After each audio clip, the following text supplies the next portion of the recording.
Walang preno kung bumatikos. Malalim at makatwirang komentaryo. Mag-ingat ang mga politikong gumagawa ng kalokohan at baka kayo ay tamaan ng Rapid Fire! Ayon ho dito sa mga environmental at fishermen's group, mga grupo ng mga environmentalist at mga mangingisda, sila'y tutol sa proyekto na yan sa Manila Bay.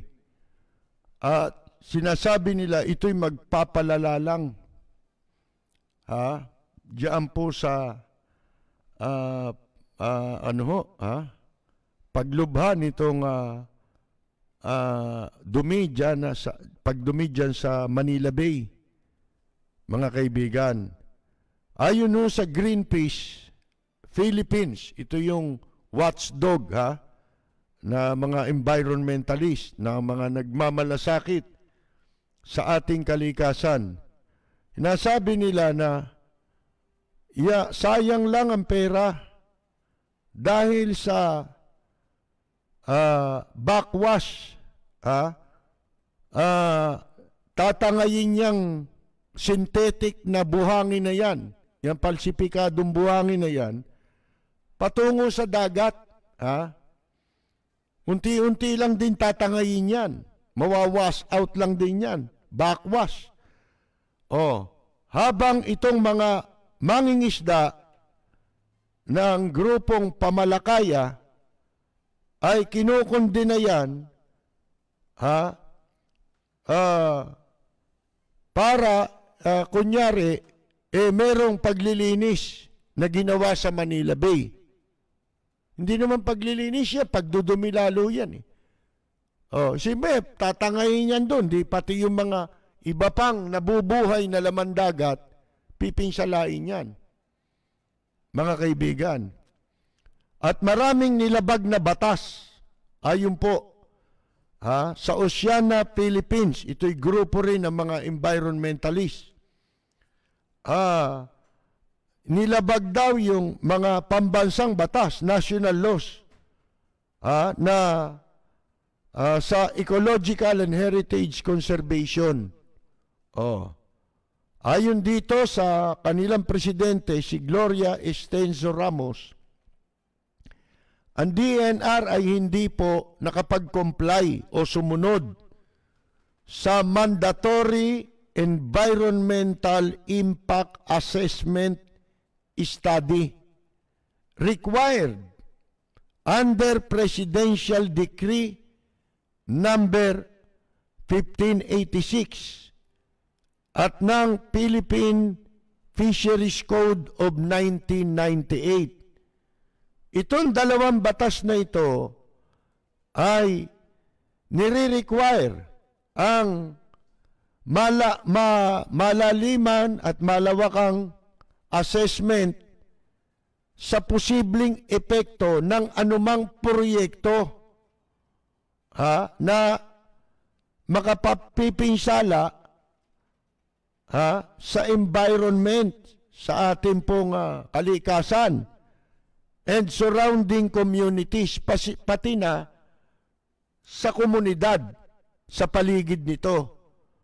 Kasama na rito yung expansion or rehabilitation of specific areas. Mga kaibigan, ang sabi ng DNR, hindi na raw sila kailangan mag-comply.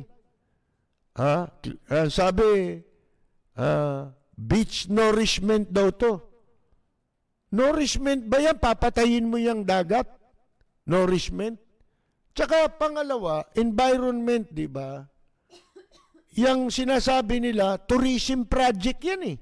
Di ba? Bakit DENR ang nagsasagawa? Isa yun, ang sabi nitong ang pangalan ni Batumbakal, ito'y ano rin ito, expert din ito eh. Ano ba pangalan nito? Apelyido'y Batumbakal eh, mga kaibigan eh. Hanapin ko lang yung pangalan niya, si J. Batumbakal, Maritime Affairs Expert. And University of the Philippines Law Professor.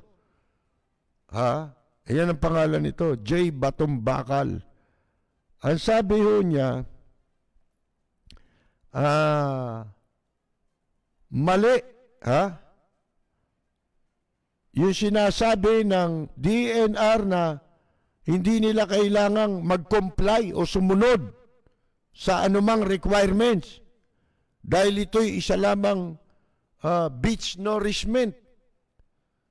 Mga kaibigan, ang sabi ni Batumbakal, as long as there is a potential negative effect, there is a need for that. In fact, you can only find out if it has adverse effects if you actually comply with the environmental impact assessment. Noong 2008 pala, ito sinasabi sa ruling ng Korte Suprema, inaatasan yung 13 government agencies pala ang inuutosan dito, hindi pala LGU. 13 government agencies na linisin, maglinis at i-rehabilitate ang Manila Bay. Alagaan, di ba? There was no mention of a beach nourishment plan. At saka yung pagtatambak tinatambak nila ngayon, wala namang ganun eh. Ang sabi clean up and rehabilitate. Linisin at alagaan. Hindi ba, mga kaibigan? Ayan ho. Ngayon, sabi ko nga sa inyo, hindi rehabilitation yan.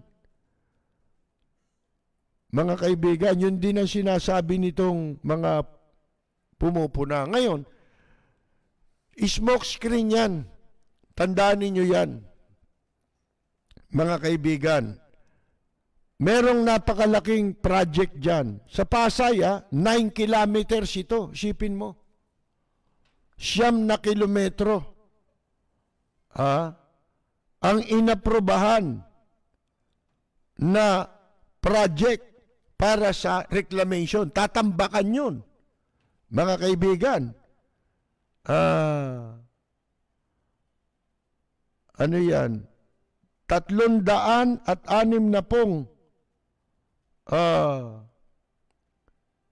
itatayo Pasay 360 isang business district gagawing business district yung 9 kilometers na yan na itatayo ng pribadong developer. Kung matandaan ninyo, sabi ni Presidente Duterte, never in my administration, my term, na papayagan ko yung anumang proyekto, development, dyan, yung itong reclamation na pribado, hindi raw niya papayagan yan. Tingnan mo itong private developer, and Pasay 265. Dalawa ito pangalan. Pasay 265, Pasay 360. Itong 265, backed by a public-private partnership that includes a subsidiary of Chinese state-owned developer, China Communications Construction Company Limited. Ito rin ho. Yung tumitirada ngayon dyan sa Sangli Point, mga kaibigan. Di ba? Ito'y matagal na ito, Itong information na ito na nakuha natin sa internet, mga kaibigan, matagal na ito. Sipin mo, matagal na nilang kausap ito.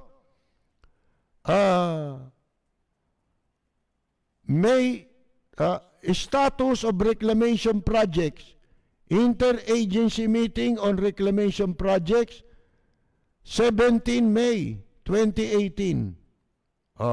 May kuha ng litrato Ayon doon sa isang opisyal ng Pasay, itong Ber Madrona, sa Pasay City Legal Office,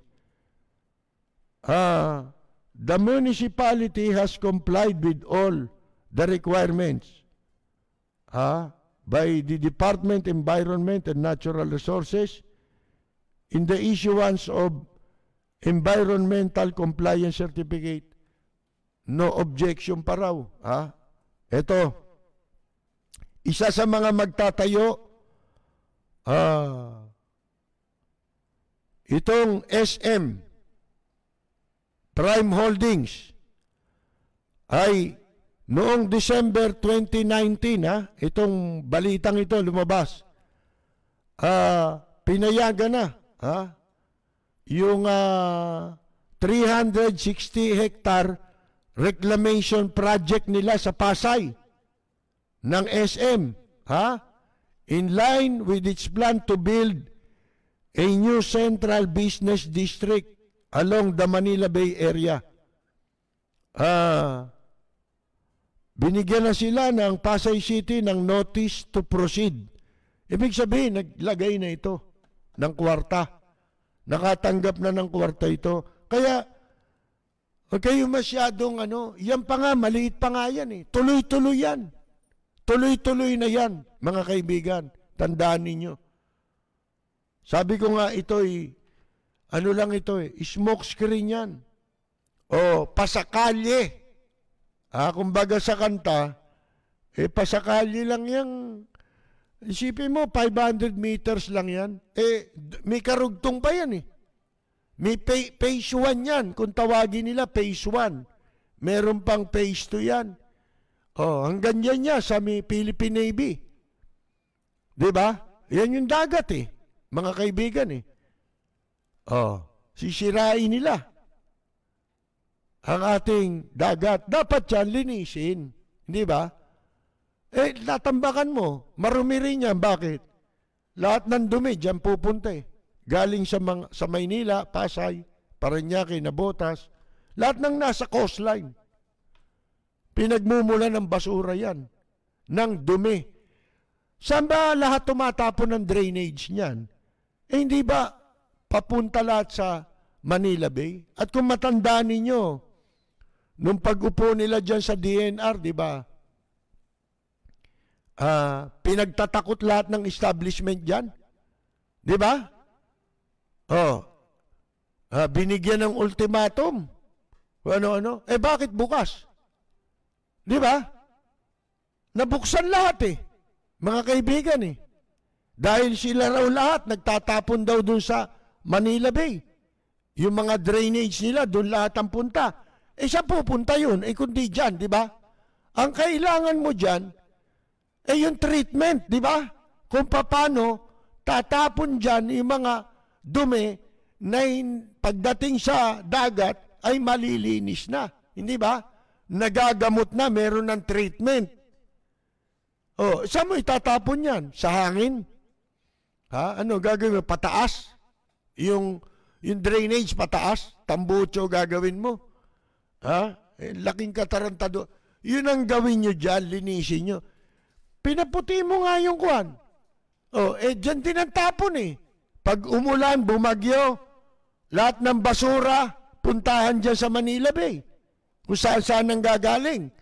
Kasi may mga landfill. Yun pala, landfill pala. Ang tawag doon sa dam site, di ba? Landfill. Mga kaibigan, may landfill sa Navotas. Pag bumagyo, saan pupunta yan? Diyan din, sa Manila Bay. Hakutin mo. Saan mo itatapon itong inakot mo? Doon din sa landfill na yun Kasi pabalik-balik lang. Mga kaibigan. Yan po ang problema. Ito ngayon sa Maynila meron din reclamation dyan. Nung pinlano ito, matagal na ito natatandaan ko Si Isko, vice mayor pa nun eh. Kinausap na sila eh. Mga vice mayor ang unang kinausap dito eh. Sa reclamation na ito eh. Ngayon, ang lumilitaw, ito, yung China na naman. Ang nasa likod po nagagawa dito, kausap ng Pasay City. At saka ng Maynila. Bakit? Bakit hindi maaawat ito? Mga kaibigan, alam ba ninyo nung nakaraang 2019, kung kayo naniniwala kayo sa resulta ng eleksyon noong 2019, hindi ko totoo lahat yun. Binibigyan ko na kayo ng example eh. Hindi lang ho sa senador, pati sa local officials. Alam ba ninyo kung sino nanalo noong 2019 election? Si Lim ang nanalo sa Maynila.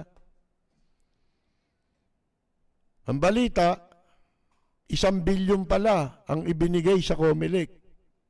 Package deal. Kung sino-sino mga kasamang hindi mananalo pero nanalo sa COMELEC. Tsaka sa Smartmatic. Package deal ito eh. Hindi ako naniniwalang nanalo yan si Isko Moreno. Mga kaibigan, Yan ang totoo niyan. Ano kapalit? Ito eh.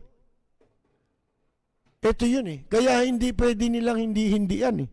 O tutulan eh. Nakakamada na to eh. Noong 2019 election, ito ang kapalit. Mga kaibigan, para ka manalo, isasama ka namin sa dayaan, pangako mo ito. Sino nagbayad? Di yung mga nasa likod nito. Yung Odena ni Dennis Uy, mga kaibigan, ang gumasta, ibig sabihin, diyan po sa 2019 election. Election ba yung selection? Naging selection yun eh. Tandaan nyo, hindi ako pwede magkamali eh. Si Lim nanalo noong 2019 election. Nilagay nila kunyari sa huli para hindi maghabol. Mga kaibigan. Si Era pamangalawa raw. Noong 2016 mga kaibigan ilan nilamang ni Erap kay Lim? Wala pang 3,000. Daya pa yun Nakita naman ninyo ang nangyari nun, di ba? Ipinlas na sa TV. More 280,000 na si Lim. Si Erap, wala pang 100,000 di ibig sabihin, konti na lang yung bibilangin, tapos na eleksyon sa Maynila. Akalain ninyo, matagal bago lumabas ulit yung pangalawang resulta sa Maynila. Nagkaroon ng brownout doon sa Rizal Memorial. Mga 2 oras bago ulit na i-report ng TV.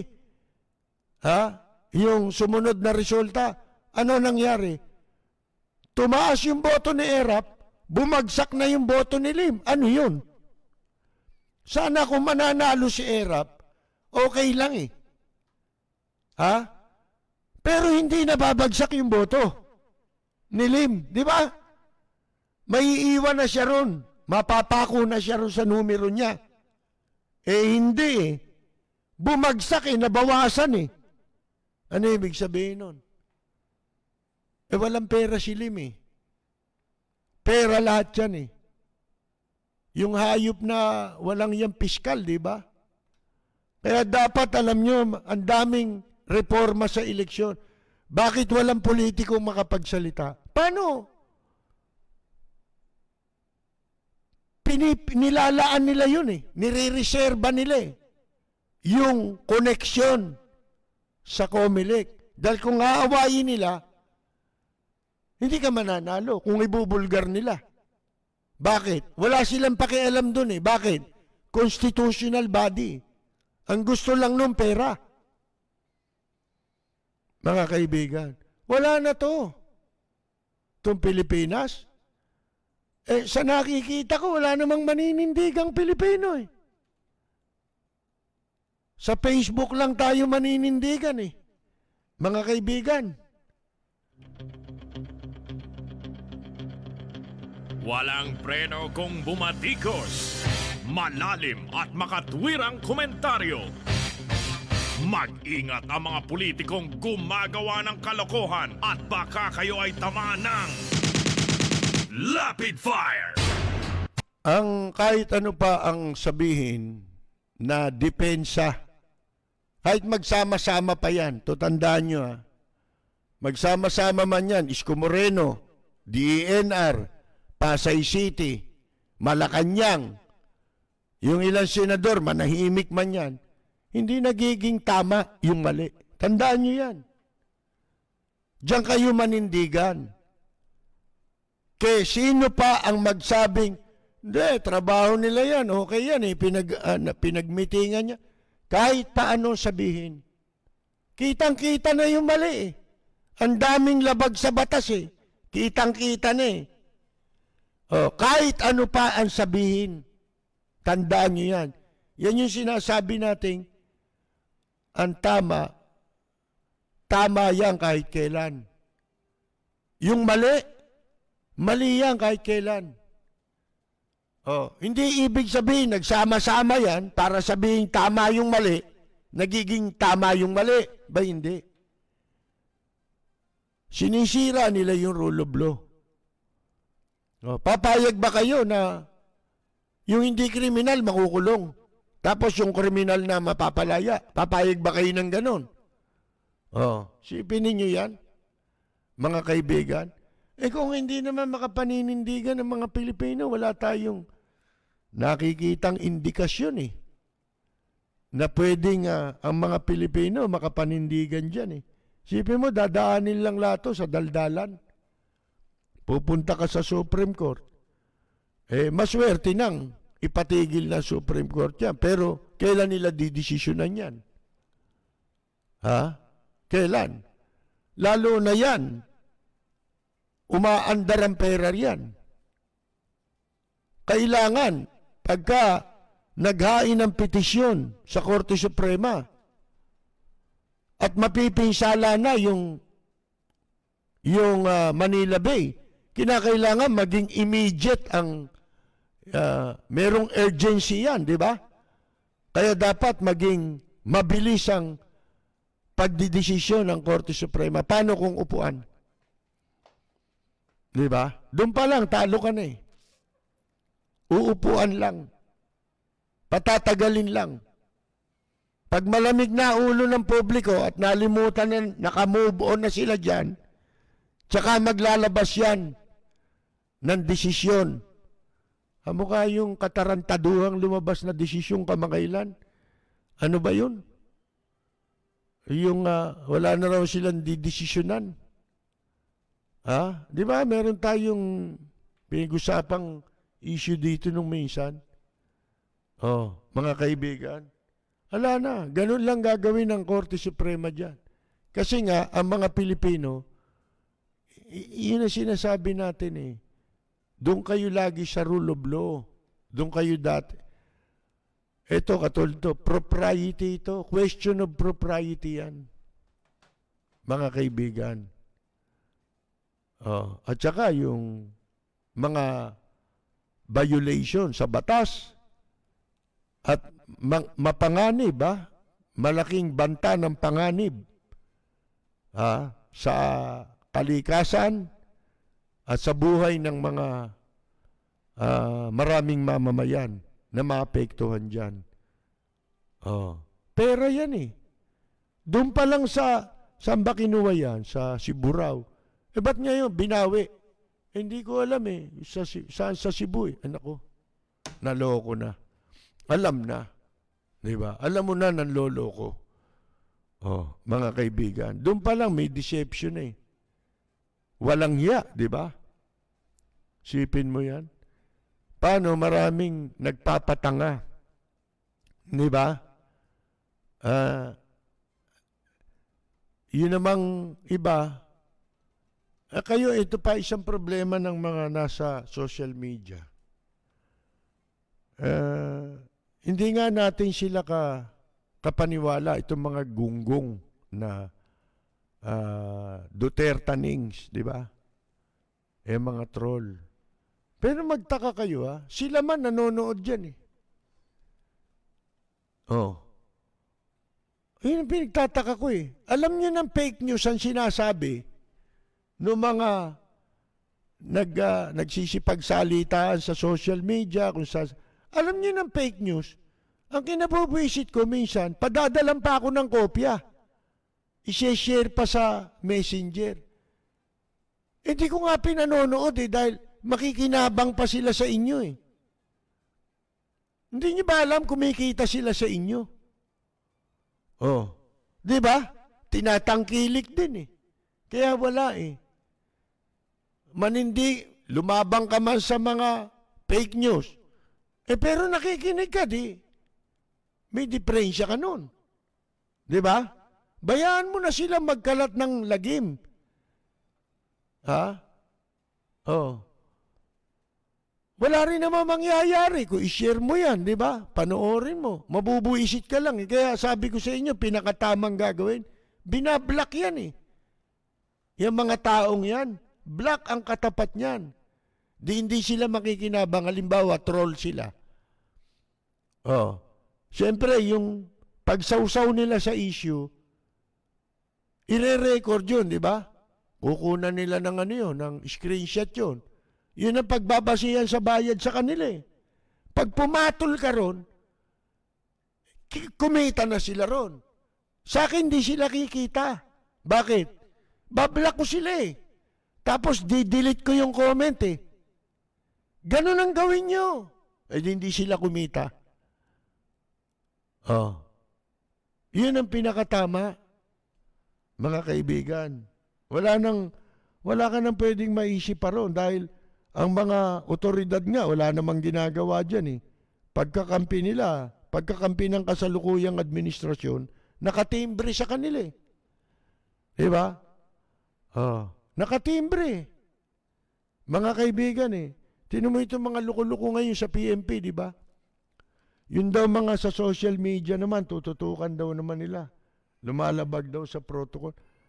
Pati ba naman, litratot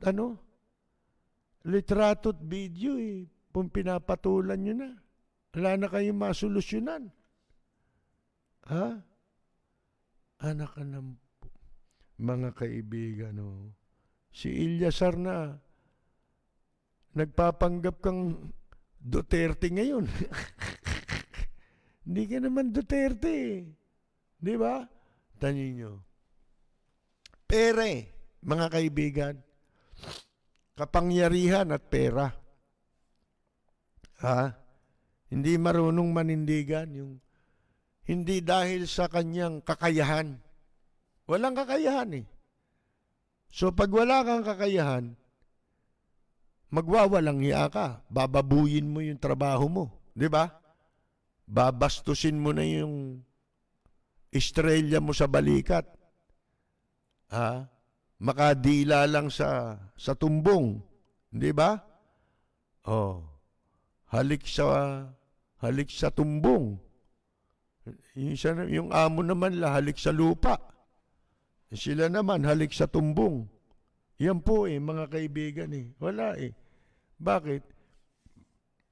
Gusto makapagretiro ng 4-star general para malaki mga pera. Yun lang ang gusto Sipin nyo, itong bagong PNP chief, okay naman daw yan Magaling daw yan magaling ka nga. Ang tanong, 2 buwan ka lang Ba't in-appoint ka pa dyan? Di ba? Para saan? Pera. Sayang din na makukolekta niya, 2 pabaon. Ito pa, napuna ko, may nag-share pa sa akin eh. Isang himpilan, pusakal na, nakikidila rin sa Duterte ngayon. Isipin ninyo, ganito kasama na radyo. Ini-interview raw nila si Pangulong Duterte. Ini-interview ng isang anchorman. Ngayon, pinakinggan ko eh. Halatang-halata mo, hindi naman si Pangulong Duterte yung kausap. Isipin mo yan, oh. Mga gago. Bakit? Wala na eh. Pati radyo, ginagawa na. Yung katarantaduhang yun. Isipin ninyo. Yung gumagaya, sana kung si Willie ni Pumuseno gumaya, hindi mo mapagkakamalan eh. Na nanloloko eh. Itong gumagaya, medyo kaboses lang. Pero ang nag-iba sa kanila, alam mo kung ano? Yung paraan ng pananalita. Mga kaibigan, halata eh. Kahit di ka expert eh. Matutunugan mo kaga. Anong klaseng mga gago ito? Bakit nila ginagawa yan? Pakinabang eh. Yung istasyon nila, sinunog yung sariling negosyo, di ba? Muntik pang madama yung istasyon nila, di ba? Magkano ang insurance nung? Bilyon ba? Bilyon. Nalugi yung ano nila, karnabal nila eh. Di ba? Mga kaibigan. Kaya pala nung bago sunugin yun eh. Lintik eh, namimigay na sandamakmak na ticket eh. Buti na lang, di namin ginamit eh. Baka kami pa nasunog dun eh.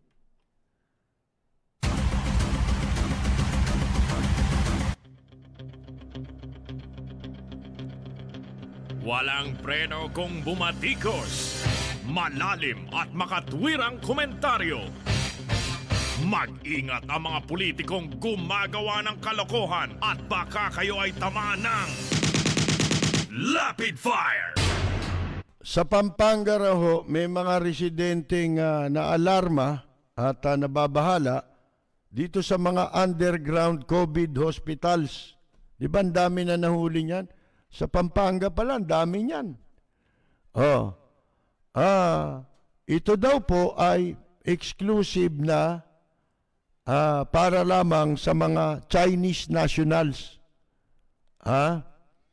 Kalain ninyo, itong mga nababahala, ko kung totoo ito, humiling daw kay Lito Lapid na magsagawa ng investigasyon tungkol dito. Sus Mariosep. Sabi nitong isa, na taga-Porac, yun daw report dyan tungkol sa mga ospital na yan, kinababahala niya at ng kanyang pamilya. At pinagtataka siya kung bakit tumatanggap lang sila, inchik lang. Alam nyo, di ba nung umpisa pa lang, mga restaurant nga di ba bawal ang Pilipino? Di ba? Hindi ka makakakain sa restaurant nila. Ano ba tawag mo rito sa mga nangyayaring yan? Hindi na yan ang dapat imbestigahan, ospital. Kung talaga marunong manindigan yung hinihingan nyo ng tulong, wala naman maitutulog. Baka pagkakwartahan pa niyan yung reklamo nyo Baka dahil dyan, makiusap pa yung padrino. Kasi may mga padrino lahat yan Hindi naman basta lang nagtayo ng ospital yan. Walang kinakapitan yan. National government, kapit niyan. Mga bata ni Presidente Duterte nakakapit dyan. Si Kim Wong, isa yan. Ano tawag nyo kay Bongo? Di ba?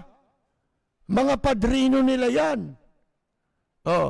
Baka dahil dyan sa reklamo ninyong yan, hindi natin alam kung invento ito para magkapera si Lito Lapid sa incheck. mga kaibigan, ano gagawin? Kakausapin, huwag mo nang imbestigahan niya, huwag mo nang ituloy yan. Wala naman mangyayari dyan eh. Hindi rin naman namin ipapasara yan eh. Imbestiga lang gagawin mo. Bibigyan na lang kita. Ha?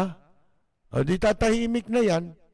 Alam niyo naman si Lito Lapid, basta pera. Naku mga kaibigan, kilala ko yan pagdating sa pera. Walang preno kung bumatikos.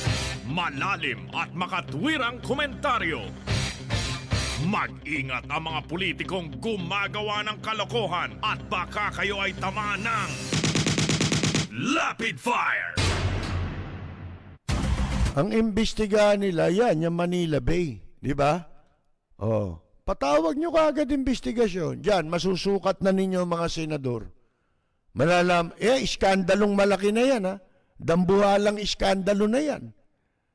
Ha? Mga kaibigan. At ang daming nakalantad dito, di ba? Mga expert. Oh. Di doon kayo mag-usap sa Senado. Tingnan natin. Mga kaibigan, patawag niya si Ahan Chen. Yan ang Chinese name yan. Mga kaibigan, ng DENR. O Beno, may birthday ba ngayon? Wala naman ano. Ayaw na nila mag-birthday. Mga kaibigan, tayo magbabasa doon sa isa, cellphone. Pati nga. At makita natin, baka may reaction dyan. Ano ito? Kung inyo, ano to? Sakaling may paksa kayo kay Mayor Isko, pwede bang pakitanong sa kanya kung kailan matatanggap ng senior ng Maynila ang buwan ng 500 na sa ngayon ay nasa ika-6 na buwan nang hindi na ibibigay. Malaking tulong kasi sa mga senior ang halagang iyon upang maipambili ng gamot. Lalo na nga po sa mga walang inaasahang kamag-anak. Nasa twilight zone na nga po ang mga senior at may pandemic pa. Kung sakali yung 500 buwan ay humaba-haba pa ang buhay nila. Ayan po, hindi nyo nilagay ang pangalan, yung 4 na numero sa huli, 5961. Ito. Ito naman, 5959. Sana maging topic mo next time ang Chinese construction companies na involved sa build ni Gongdi. Di, inchik din yun. Alam nyo, ang mga construction company nila, mga, ano tawag mo dyan? Developer nila, may kumpanya. Pero ang nagpipinance lahat niyan, Chinese government. Ganun o yun.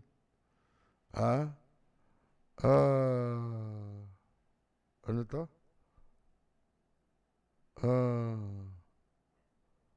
Today ba to? Sino to? Si Raulong Baliw na to. 5363. Si Raulo ka, no? Kung nung pinagsasabi mo. Gago. Tanda mo yung i-record mo na lang yung number niyang hayop na yan. Isa pa yan. Si Shera Charlie de Guzman ay binabati natin, nanonood siya. Si Pio Paras at Monching Santos ng Tarlac. Ba? Si Monching. Nanonood pala sa atin. Sa Sepong Kalsada yata eh. Si Reginald Santos, Carmela Tanyida, Lian Zhu Huwarang, watching from Doha, Qatar. Elmer Catulin, si Roy Asiñero ng Roy Japan Tour, ha? Si Boy at Fe Almoite, mga veteran musician, singer, ha? Ano yun? Mag-asawa ho yun. Si Sergio Geraloga. Si Josie Ducut. Si Manuel Hamin. Boyet Potenciano ng San Diego. Eric Partosa, Erwin Biglete Sigua from Doha, Qatar. Si Hani Liwanag, Joselito Pen at Coffee Pen. Meron namang kanta, Apple Pen, Pineapple Pen.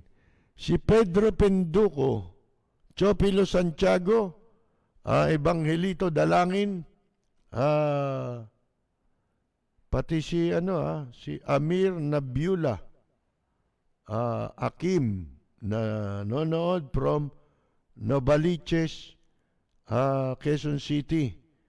Si Greg Belus Jr., tang kanya may bahay, binabati natin. Kaibigan nating si Chito Manalo, isa rin pong dating musician. Si Tet Olan, Aton Pabre, Martiniano Santiago, Elizabeth Amante, Arnie Randolph Antonio, Tet Olan, Eddie Rodriguez, Noli Ayala, Retirba Inventado, Jerry, Noli Jacinto, Dante Carmona, Philip Glenn Araw ng Quezon City, Jojo Alon Orillaza, Al Hernandez, Ayrod G. Red, ang ating mga katropa si Arlene at Mon Barrias sa Amsterdam, sa Italy si Buenos Dias, Joel Diaz at si Carolina Luge. Sa Tokyo, Japan si Jorge Beichong, si Naka-Ani Flormata Saludes, Kaenyang Mina, Carmela Torres Balcos, Carol Torres Brihino, Rosita DC, Ella Samson Albiar, si Susana de los Santos, June Di Valencia, June Gases, nasa Guam, siya, dating lead vocalist ng Abracadabra. Si Walden Kihan Berry sa Guam, Benji Rebueno Jr., yan, sila yung may-ari ng himpilan. Doon nagsimula si Nole de Castro sa kanila, sa kanyang nanay. Tagabasa ng sulat. Si Abe Aguilar, si Emmanuel Inigo, Romualdo Pascual ng Las Vegas, Angelito Pangan, Jomer Jorge Agtang, Joe Narciso Llanera, Linda Malabanan, Napoleon Gas Gapollero, Yet Guevara, Ariel D. Kabawatan, Los Unidos Joventeus, Jerby Ikban, ano kaya niya si Mr. June Ikban, dating sa Manila Bulletin. Acting press secretary to, di ba? Kamag-anak niya kaya, sigurado yun. Konti lang naman ang Ikban Ricardo Macapagal, Joport Embate, Ed Arcangel Tamayo, si Elsa Joneda, si Art Diaz, Gerard Bogarin, Efren Perey, Niyala Onalokse, ang hirap naman ng pangalan nun.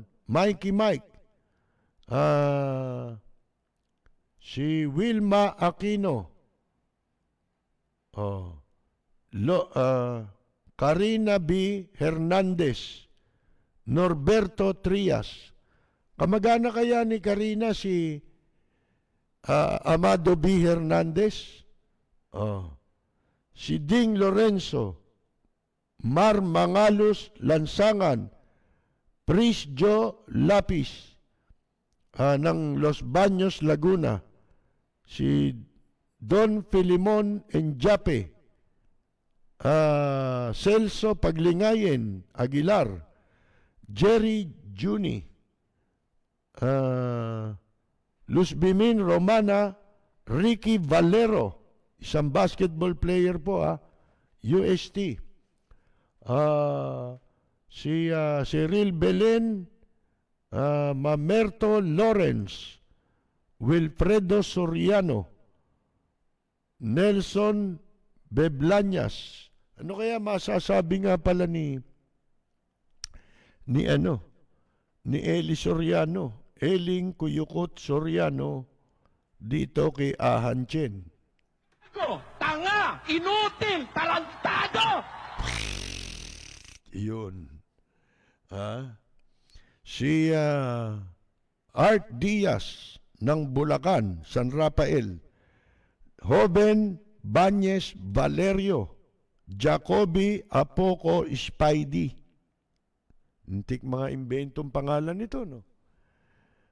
Oswald Cortez Santos Jr., Joel De La Cruz, Roy Patco, si Joel nga pala, tsaka si Lourdes ng San Diego, Joel at Lourdes Cruz,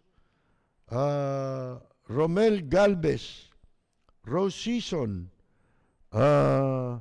Maurino Garcia, Antonio Misa Encarnacion, Nick Ignacio, Hugh Janus, Betty Peña, Jesus de Guzman Valdemero, Edwin Suarez, Mimi Vallejo, Grace Padilla ng Padilla Clan, si Bataan Pets, Robinson de la Rene Castañeda, Romel Penecitos, watching from Sauyo, Quezon City, Oliver Perer, Romeo Peralta, 5. Ayun. Placido Corbito, Robert Aquino ng Hong Kong, Miles Joe Pros, and Fernando Nicolas, Robert Yap, Jojo Acebeda, Baguio, Baculo, ayun. Edwin Suarez, Vicente Junior Salvador, Jenna Guzman Carillo, Norman Samson from Oklahoma City, si Kagawad Eliasar Kalunsag at ang kanyang husband, si Chairman Boy Kalunsag, sa Santa Mesa, binabati natin. Yuhan Sen and Ruben Espinosa Fercol, Bella, ayan, Loida Haruda, Lorna Makawile, Leo Villena ng nasa Thailand dito, si June de Los Angeles, Leo Canseco, Delby Balasbas, Kaori Miyashita, and Guevara Iyuki. Mga mukhang taga-Japan yun, Maria Dolores Santos, Dean Eclar, Tisi Cuevas, Ronel Pureza, Teresita Aguinaldo, Loy Casal Isidro, Saldi Ting, si Robert Cortez ng San Bruno, California, Elizabeth Lomeda, Alex Suico, ayan, Gloria Latorre, nabanggit ko na ba si Gloria? Hindi pa, no? Ryan Bantados from Bicol, Benicia Buriel, Baste Sebastian, Juni Tangile, ayan. Jose Alberto Esperanza.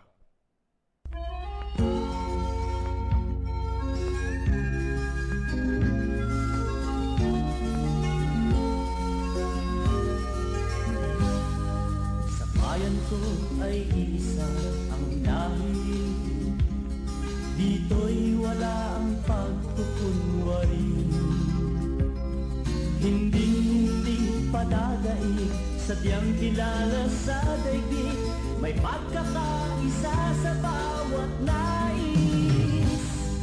Ang bayan ko'y punong Mga kaibigan, wala na naman po tayong oras. Diyan po tayo muli pansamantalang magpapaalam. Tayo po'y magbabalik bukas alas 10 hanggang alas 11. Mapapakinggan po tayo sa DWBL 1242 sa inyong mga talapihitan. Samantala ang ating pong live streaming alas 10 ng gabi hanggang alas 12 ng hating gabi. walang nang Ito po si Percy Lapid. ibig ay Maraming salamat at magandang yumaga! kilala Yorme Isko Moreno. sa'yo.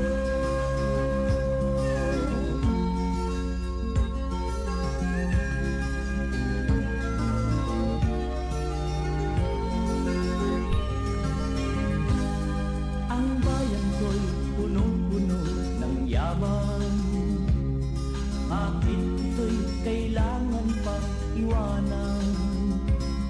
Hindi nga ba't anong sarap mabuhay ng buong ganap? Sa bayan mo, sumapit ng yaong wakas.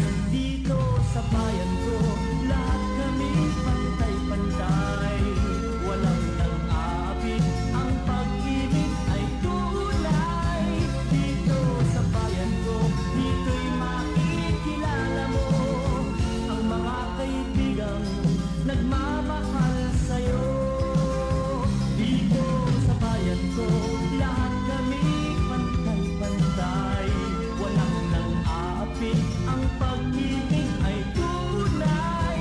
Dito sa bayan ko, dito'y makikilala mo ang isang kaibigan, ang mga kaibigan, ang bawat kaibigan na totoong tao.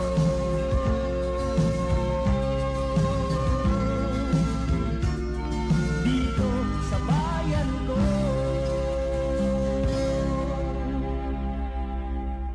Pagka ganun sinabi mo, hindi niya isusoli, tatago niya.